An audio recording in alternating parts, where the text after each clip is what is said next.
Hello guys, welcome back. In today's video, I'm going to show you how to delete Snapchat account. So let's get started. Just follow me. First of all, open up Snapchat app.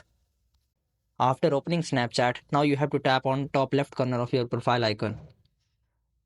Now just tap on upper top right corner of settings. Now just scroll down. Here you have to tap on I need help. Tap on managing my account. Now tap on delete or reactivate my account. Now tap on how do I deactivate or delete my Snapchat account. Now you have to just tap on Snapchat accounts portal. Now what you have to do, you just have to put your Snapchat credentials like username and password. After that you will just have to continue and Snapchat will automatically delete or deactivate your Snapchat account. So that's all for today. Do like, share, subscribe. Thank you so much. Bye bye.